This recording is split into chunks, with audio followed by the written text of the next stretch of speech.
Les appuis solides, le regard fixe, il règne sur l'arène sénégalaise depuis 2019, après sa victoire par KO sur Eumeu Sène.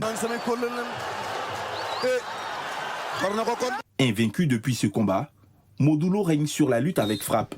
7 ans de domination de combat acharné, de victoire à coups de millions. Jusqu'à 150 millions de francs CFA touchés pour un seul combat. Des cachets que peu d'athlètes touchent sur le continent qui ont changé sa vie.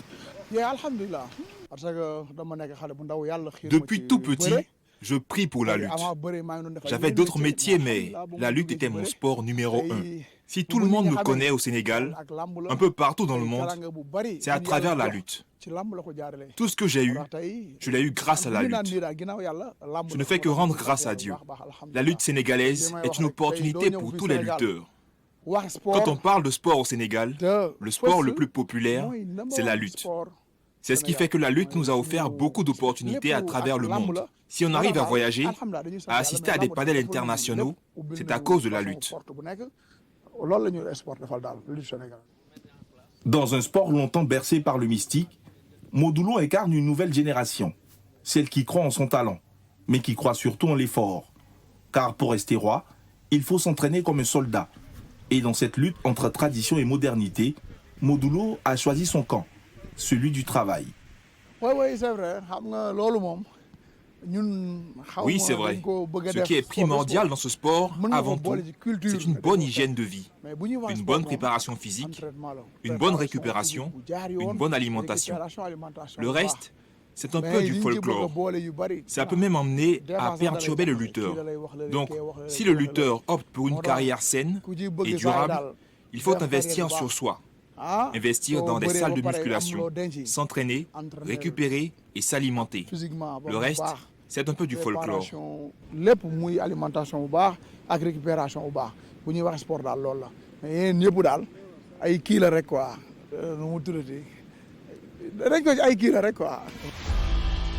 Du sable chaud des parcelles au projecteur de l'arène, un autre combat se joue, loin des gradins.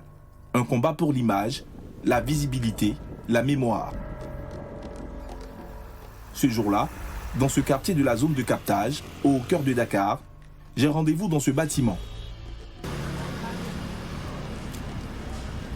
Bonjour Monsieur Faye. Bonjour Monsieur Kouassi.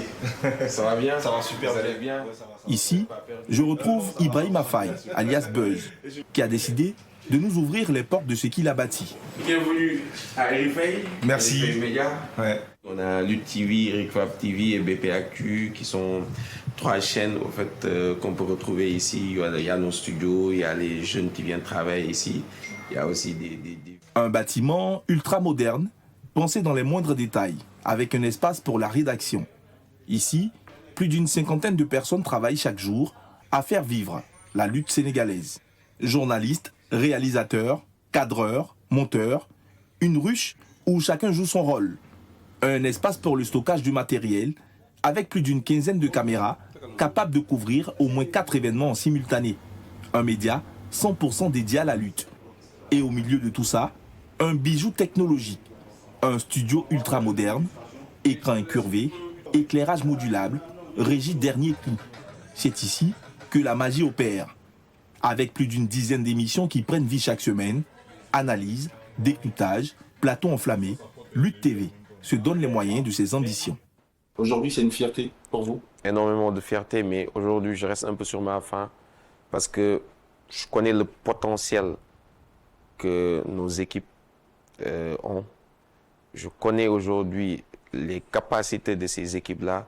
Donc, je me dis qu'en fait, on n'est même pas à 20% de ce qu'on est censé réaliser. Pour moi, ce n'est que le début. On a réussi à prendre un sport culturel, un sport traditionnel, à l'amener au professionnalisme, à l'amener à un niveau où aujourd'hui c'est devenu populaire.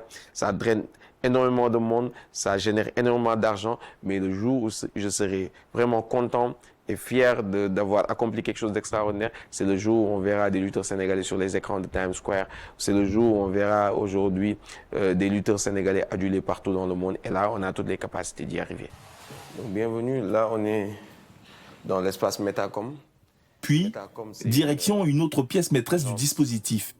C'est ici que naissent les reportages de fond, les documentaires ambitieux et les visuels promotionnels. Un travail minutieux, exigeant, où chaque plan compte.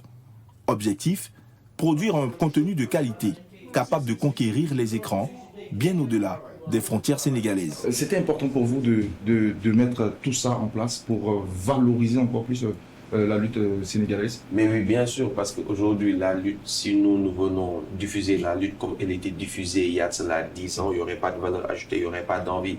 Mais grâce à cette équipe-là, aujourd'hui, le travail qu'ils sont en train de faire, ça donne envie aux personnes partout dans le monde de venir voir encore plus des images de la lutte sénégalaise, parce qu'ils font des images aujourd'hui qui sont dans les standards des plus grandes chaînes de télé au monde. Et ces images qu'ils sont en train de produire, ça peut passer sur Netflix, ça peut passer sur Canal+, ça peut passer sur n'importe quelle chaîne de télévision, parce qu'aujourd'hui ce sont des caméras de dernière génération. Ça n'a rien à voir avec les caméras que vous avez vues de l'autre côté. Ils utilisent des caméras de dernière génération. Il y a l'étalonnage, il y a le savoir-faire par des jeunes Sénégalais, des jeunes Africains qui sont là en train de travailler. Et là, c'est important pour montrer une autre image de notre sport national. Ces images-là, aujourd'hui, quand on les diffuse sur Internet, mais il y a des Chinois, des Indiens, des Européens, tout le monde vient regarder ces images parce que ce sont des images de très, très haute qualité. Donc, c'est quelque chose aujourd'hui. Tu vois souvent des commentaires, on dit on ne savait pas que ça pouvait exister en Afrique, ou bien ça pouvait exister en Sénégal. Au Sénégal, des images de si belle qualité. Mais ce matin-là, pas le temps de s'attarder. Ibrahima Faye enchaîne avec une réunion capitale. Un briefing stratégique. L'équipe est sur le qui-vive. Un week-end historique se profile. L'un des plus intenses et importants depuis la création de la chaîne en 2017.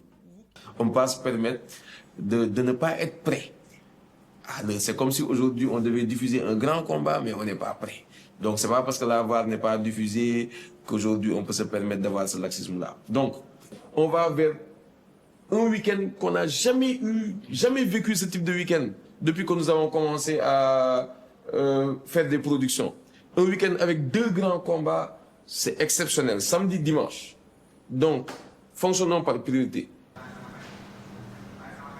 2 grands combats, avec d'un côté Adafas contre Liss Ndiago et de l'autre Balla Gaye 2 contre Siteu. 2 lutteurs au sommet de leur art. 2 chocs qui embraseront l'arène dans quelques heures et les écrans.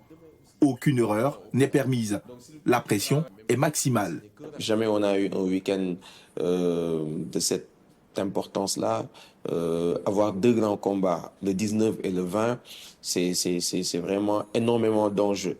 Des enjeux économiques, parce qu'on est en mode diffusion pay-per-view sur ces 2 galas-là.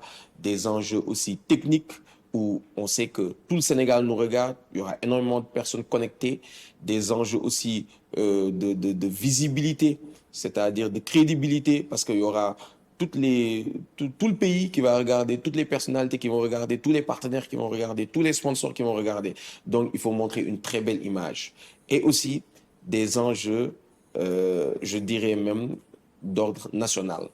Parce que c'est la crédibilité de la lutte qui, aujourd'hui, va être mise à l'épreuve. Parce que, tout simplement, le fait de diffuser 2 grands combats, si on donne une très bonne diffusion, la lutte va gagner énormément en crédibilité et en visibilité.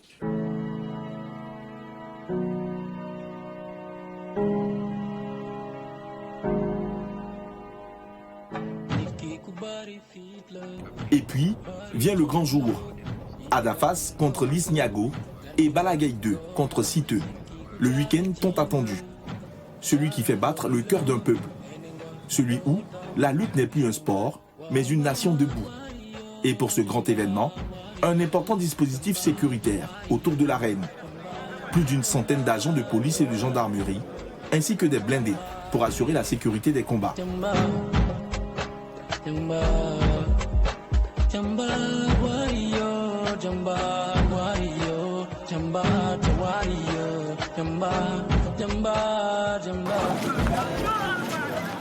Des milliers de spectateurs s'y pressent.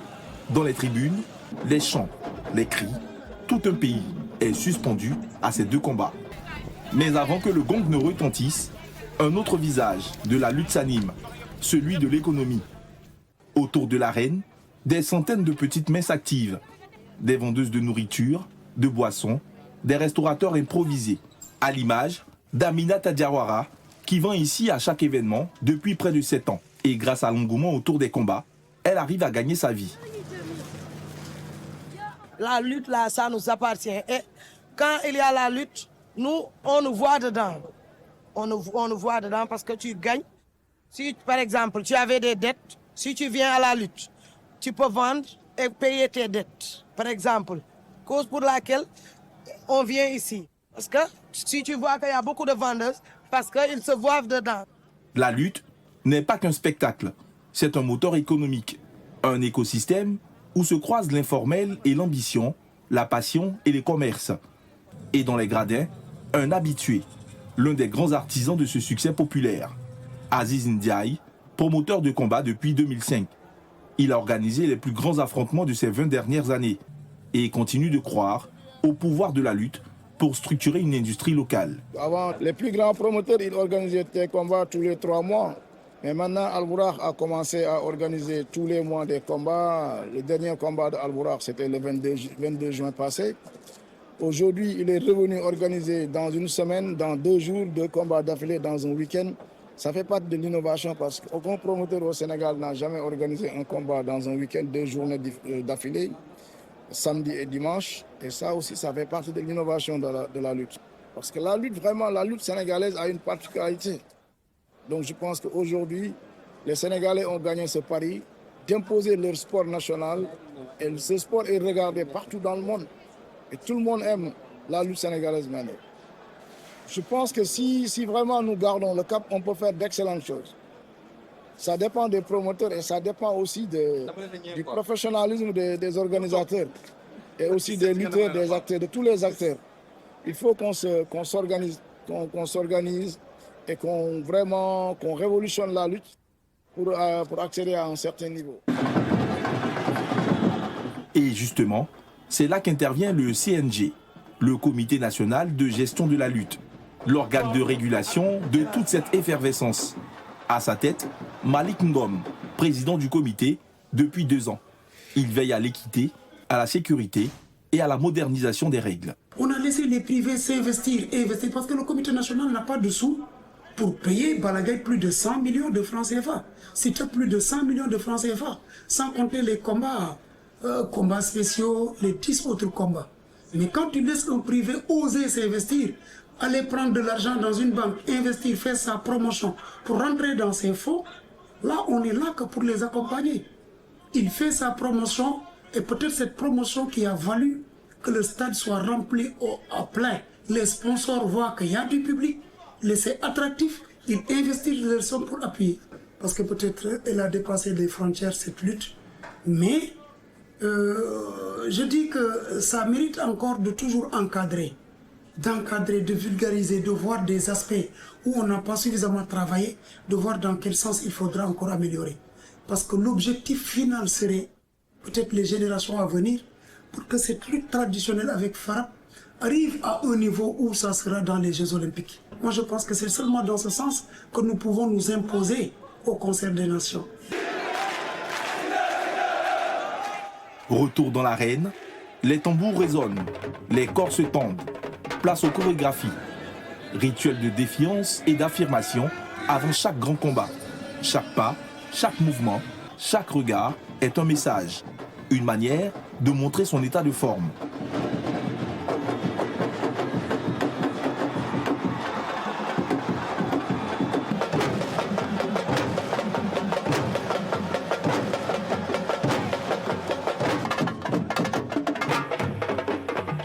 L'atmosphère est lourde, chargée. Le sable de l'arène n'a pas encore été foulé que déjà les énergies s'entrechoquent. Car ici, la lutte n'est pas seulement physique, elle est aussi mystique. Avant chaque combat, les lutteurs se purifient, se préparent, s'enveloppent de protection invisible, prières, bains, talismans noués autour des bras, invocations. Dans les tribunes, l'émotion est palpable, comme ce supporter venu tout droit d'Espagne avec sa belle famille, spécialement pour assister aux combats. Des combats pour lesquels les biens ont été fixés à 10 000 francs CFA. On vit tous ensemble à Madrid, mais comme ils sont venus, c'est Alors, ils ont 2 jours encore. Et aujourd'hui, ils avaient l'occasion de les amener à voir la culture africaine, la culture sénégalaise. Je me suis dit pourquoi pas les amener et pour voir si ils aiment la lutte sénégalaise. Ça a dépassé toutes les frontières. Je crois que c'est pas seulement la lutte sénégalaise, mais c'est une lutte internationale. Parce que si tu vois ici, il n'y a pas que des Sénégalais. Il y a presque toutes les nationalités et ça fait plaisir. Pour ce combat d'exception, un déploiement à la hauteur de l'enjeu. Un dispositif technique spécial. Plus d'une douzaine de caméras, des grues, des drones. Tout a été pensé pour ne rien manquer. Objectif, capter chaque geste, chaque souffle, chaque frisson. Et offrir, à travers Lutte TV et le pay-per-view, une expérience totale, immersive, sans compromis. Pour ces combats, les codes ont été vendus à 5 000 francs CFA et 11,99 € pour la diaspora.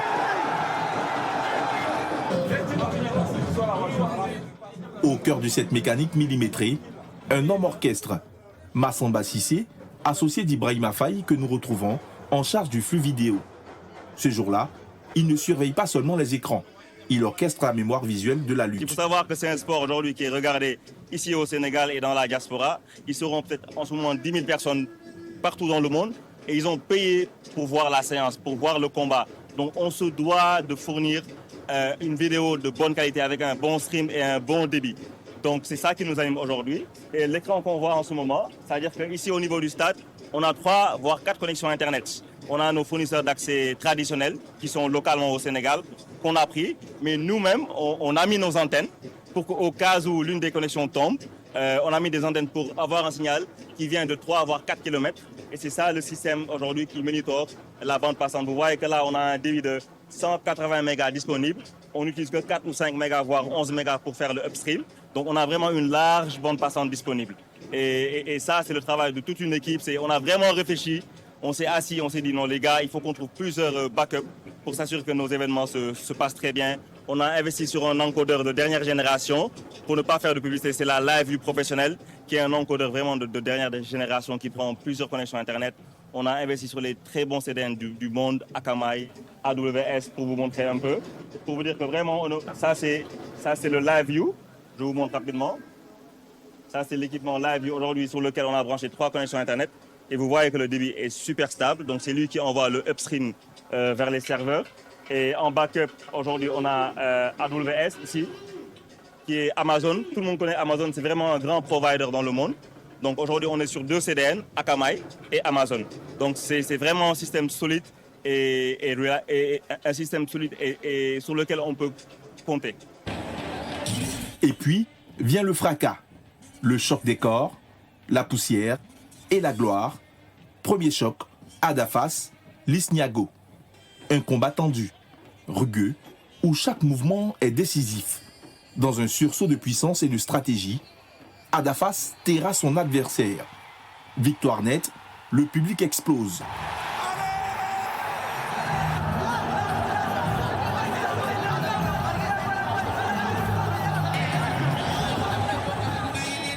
Puis vient le duel des titans. Bala Gaye 2 contre Siteu. Le colosse contre le prodige. L'expérience face à la fougue. Siteu entre dans l'arène comme un roi sans couronne, déterminé à écrire sa légende. Face à lui, l'un des plus grands, avec plus de 23 victoires pour seulement 6 défaites, l'enfant chéri du peuple.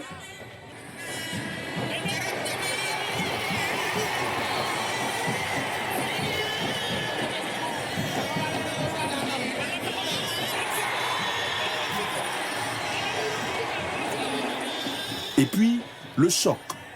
Une prise, une chute, Bala Gaye 2 s'effondre, Siteu lève les bras, il devient l'empereur et se rapproche du trône ultime, celui de Modulo, le roi des arènes.